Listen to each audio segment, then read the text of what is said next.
కొట్టా. ఓకే, మళ్ళీ మొదటికి వచ్చారు. లారీ అనమాట. వాళ్ళ ఫాదర్ ముందుకు వస్తుంటే ఇతను వెనక్కి వెళ్తాడు, ఇతను ముందుకు వస్తుంటే వాళ్ళ ఫాదర్ వెనక్కి వెళ్తాడు. ఏం జరుగుతుందంటే వాళ్ళిద్దరు మాట్లాడుకోరా, తండ్రి కొడుకు ఇద్దరు కూడా? సార్ ఇప్పుడు వాళ్ళ ఫాదర్ నా బిజినెస్ల గురించి మాట్లాడింది, లేకపోతే నా గురించి మాట్లాడింది అనే పాయింట్ నేను యాక్సెప్ట్ చేస్తా. ఆయన ఇల్లీగల్ చేసుకున్నారో లీగల్ చేసుకున్నారో ఏం చేసుకున్నా ఎండ్ ఆఫ్ ద డే అది అతని బిజినెస్, అతను సంపాదించుకున్నాడు. అతను ఏం చేసుకుంటున్నాడో దానికి సంరక్షించే పీపుల్ ఉంటారు, లేకపోతే ట్రిబ్యునల్స్ ఉన్నాయి, వాటి డ్యూటీ అది. నేనేం రెవెన్యూ ఆఫీసర్ని కాదు ఆయన అడిగినట్టు. కాకపోతే నా బిజినెస్ జోలికి వస్తున్నారు కాబట్టి నేను మాట్లాడా. నాకు బిడ్డ ఉన్నాడు, నాకు లైఫ్ స్టైల్ ఉంది. ఇవన్నీ రిస్క్ చేసి నేను వాళ్ళ ఫాదర్ మీద యుద్ధానికైతే వెళ్ళదలుచుకోలే. సో నేను క్విట్ అయ్యా. ఇప్పుడు వాళ్ళ ఫాదర్ వచ్చారు, మంచిగా మాట్లాడుతున్నారు. ఇప్పుడు ఆ అబ్బాయి బేస్లెస్ ఎలిగేషన్ పట్టుకొని మీడియాకి ఎక్కాడు మళ్ళీ.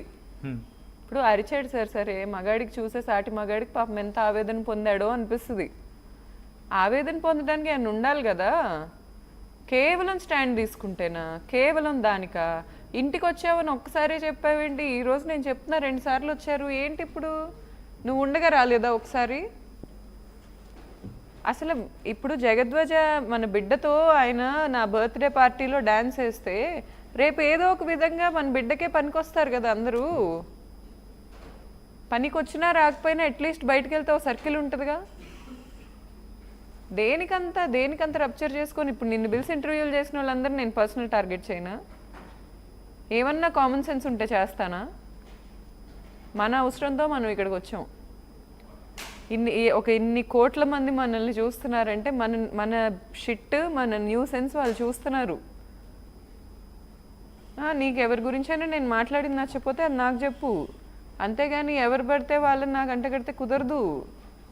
చండాలంగా ఉంది. అయినా నా ఇన్స్టాగ్రామ్లో వీడియోలు తీసి నువ్వు చూపించుకుంటా, లేకపోతే ఆ జర్నలిస్ట్ ఇన్స్టాగ్రామ్లో వీడియోలు తీసి నువ్వు చూపించుకుంటా, నువ్వేదో రెడ్ హ్యాండెడ్గా పట్టుకున్నట్టు మాడతావేంటి?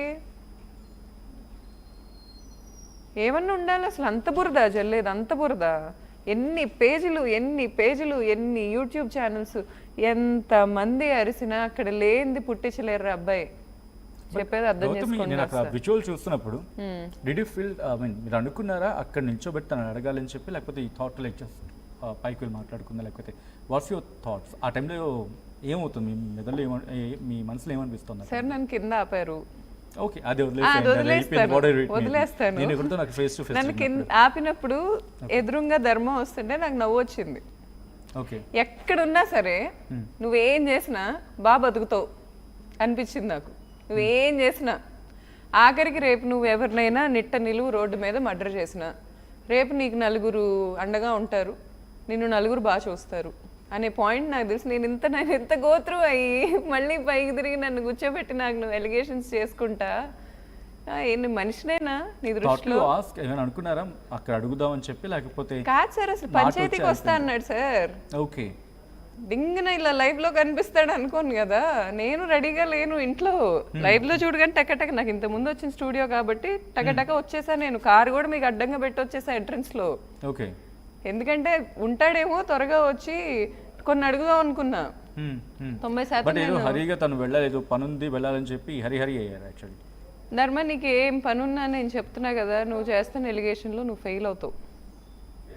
అనవసరమైన అది మీ డాడీకి న్యూసెన్స్, లేకపోతే ఇది నేను బెదిరిస్తున్నానని నువ్వు క్రియేట్ చేయక, అర్థమైందా? నేను నీ పాయింట్ ఆఫ్ వ్యూ, నీ సైడ్ తీసుకొని మాట్లాడుతున్నా ఈ విషయంలో. బట్ మీరు ఆ వీడియో చూపిస్తే అది అంటున్నారు, మీరు బెదిరిస్తున్నారు ఆ వీడియోని చూపించని చెప్పి. ఐ థింక్ ఆ వీడియో ఒకసారి జస్ట్ నార్మల్గా ప్లే చేయరా, నాట్ ఫర్ ద ఆడియో. ఆ వీడియో ఒకటి సోషల్ మీడియాలో మీరు బెదిరించారు. అది నా లైఫ్ సార్, అది పెట్టమని పెట్టుకోకు అని చెప్పి. పెట్టుకోక ఇప్పుడు అదే చెప్తున్నా కదా సార్. నేను సంబంధం లేదంటే వదిలేసుకున్న తర్వాత ఎందుకు ఇంకా మళ్ళీ సజెషన్స్? సార్ ఇప్పుడు ఒక ఆవిడతో నాకు కన్వర్జేషన్ అయితే నేను సారీ చెప్పలేదా? ఎందుకు చెప్పాను సార్? నేను అరవలేక, నాకు గొంతు లేక, లేకపోతే ఒకవేళ గొడవ పడితే నేను చూసుకోలేక? దేనికి సార్? అక్కడ ఏం లేదు, ఉండిద్ది sir. From studio she took stand. They have a job, they have a life. ఏదో స్ట్రాటజీస్ ఉంటాయి, ఏయో ప్రిన్సిపల్స్ ఉంటాయి, ఏదో ఒకటి మాట్లాడతారు. వాళ్ళకి స్ట్రాటజీస్ ఉండొచ్చేమో తప్ప యాజ్ అ జర్నలిస్ట్ ఎటువంటి స్ట్రాటజీలు ఉంటాం సార్ లేకుండా నేను అసలు ఇప్పుడు సార్ ఏ మనిషికి స్ట్రాటజీ లేకుండా ఉందని నేను అనుకోవట్లేదు సార్. నేను దీంట్లో ఏకీభవించను. I'm sorry. నేను అదే అంటున్నా, ఇండివిజువల్ గా స్ట్రాటజీస్ ఉంటాయి, but as a journalist what I'm saying, as a journalist ఎటువంటి స్ట్రాటజీస్ ఉంటాం? సార్ ఓకే సార్ స్ట్రాటజీస్ ఉన్నాయో లేవో ఎవరి మనసులో వాళ్ళకి తెలుసు. అదే చెప్తున్నా, ఇండివిజువల్. ఇప్పుడు నన్ను మాట్లాడినోళ్ళు ఉన్నారు, మరి ఏం తెలుసు అని అంటారు సార్. ఒక ఆడపిల్ల ఇబ్బందులు పడి, ఇప్పుడు ఫాదర్ అండ్ సన్ ఓపెన్ గా మీకు అర్థమైంది, వాళ్ళిద్దరూ మల్టిపుల్ అఫైర్స్ ని ఓకే అడ్మిట్ చేస్తున్నారు, ఎంకరేజ్ చేస్తున్నారు. ఒక మీరైతే నా ప్లేస్ లో ఉంటే ఉంటారా? ఇప్పుడు మల్టిపుల్ అఫైర్స్ ఉండటం వేరు సార్, ఇప్పుడు మల్టిపుల్ అఫైర్స్ ఉండటం వేరు, అడ్మిట్ చేయటం వేరు. రెండిటికి చాలా డిఫరెన్స్ ఉంది. ఇప్పుడు ఎదుటోడిని నేను ఎంత కల్ప్రిట్ చేసినా అతను ఒప్పుకోవటమే ఫైనల్. వీళ్ళు మీడియాలో కూర్చొని ఒప్పుకున్నారు కదా ఇద్దరు. వాళ్ళ ఫాదర్ ఏమో సుప్రీంకోర్టు అన్నారు, లీగలేగా అన్నారు. ఇతనేమో అవును నాకు ఇంట్లో భోజనం దొరకట్లా నేను బయటకు వెళ్ళా అన్నాడు. ఇంకేంటి సార్, ఇక్కడ ఓపెన్గా వాళ్ళు మాట్లాడుతున్నప్పుడు మరి నాకు డివోర్స్ ఇవ్వట్లా, ఇప్పుడు వచ్చేస్తున్నా. నేను డివోర్స్ పిటిషన్ ఎప్పుడు పెట్టాడు? నేను మీడియాకి ఎక్కాక డివోర్స్ పిటిషన్ పంపించాడు అంటే నేను గెలిచినట్టే కదండి సార్. అదే అంటున్నారు కదా, ఆ డివోర్స్ ఇవ్వమని చెప్పి మీడియాకు తను ఎక్కి చెప్తోంది తప్ప తను డివోర్స్ కోరుకోవట్లేదు. డివోర్స్కి మేము కదా డివోర్స్ ఇచ్చిందని చెప్పి. సార్ అసలు ఏం జరిగింది ఆ డివోర్స్ విషయంలో? అంటే మీరు మీడియాకు వచ్చిన తర్వాత ఆఫ్ కోర్స్ ఇంత రప్చర్ జరిగిన తర్వాత వాళ్ళు డివోర్స్ పంపించిన కాంటాక్ట్స్ అంటూ కూడా. సార్ నేను మీడియాకి వచ్చాకే తను నాకు పిటిషన్ ఇచ్చాడు, పంపించాడు. పిటిషన్ కాదు, నోటీస్ పంపించాడు. Notice, okay. సో ఇప్పుడు దానికి నేను రిప్లై ఇస్తా. లీగల్గా మేము చూసుకుంటున్నాం, లీగల్గా 1-on-1 ఉన్నాం మేము. ఓకే. కానీ నేనేమంటానంటే 13 ఏళ్ళు కలిసి ఉన్నాం కదా, దానికి గౌరవం ఇచ్చుకొని ఈ రోజుకి కూడా నువ్వు నేను తెగదెంపులు చేసుకొని ఇదే స్టూడియోలోనో లేకపోతే నీకే స్టూడియో కావాలో ఆ స్టూడియోలో పక్కన కూర్చొని నీకు మరి ఎఫ్ఐఆర్స్ ఉండటం వల్ల ఇద్దరికి డివోర్స్లు అయినాయి. ఇప్పటికి డివోర్స్లు అయినాయి. మరి నువ్వు ఈరోజు నీ ఇంట్లో నీ ప్లేట్లోనే ఒక వ్యక్తి తింటే నువ్వు తట్టుకోలేకపోతున్నావు, వెళ్ళి వాళ్ళ వైఫులతో ఉండి వాళ్ళు డివోర్స్లు అవుతుంటే నీకు ఎలా ఉంటుంది? వాళ్ళకి ఎలా ఉండాలి? వాళ్ళు మనుషులు కాదు, వాళ్ళకి నువ్వు మంచి చేసావు, వాళ్ళు మనుషులు కాదు. ఏమన్నా ఉందా నీ లాజిక్ చెప్పు? ఏమన్నా ఉందా లాజిక్ ఇక్కడ? బట్ తను అంటుంది మీరు చేసిన స్టేట్మెంట్స్ అన్నీ పూర్తిగా అవాస్తవం. అరౌండ్ 80%, 90% ఏదో అంటున్నాడు. సో ఇంతవరకు రాని ధర్మ ఎందుకు ఇప్పుడు బయటకు వచ్చాడు? లాస్ట్ టైం కాకని బాబు వచ్చినప్పుడు యూ సెడ్ ఒక అమ్మాయి కోసం బయటకు వచ్చింది ఫ్యామిలీ అంటూ కూడా, కానీ బట్ ఎందుకు ఇప్పుడు ఈ విషయంలో? సార్ అంటే ఇప్పుడు ఒక నా మీద బురద జల్లడానికి ఫైనల్గా అతనికి ఏదో దొరికింది అనుకున్నాడు, కానీ పాపం తను ఫెయిల్ అవుతున్నాడు.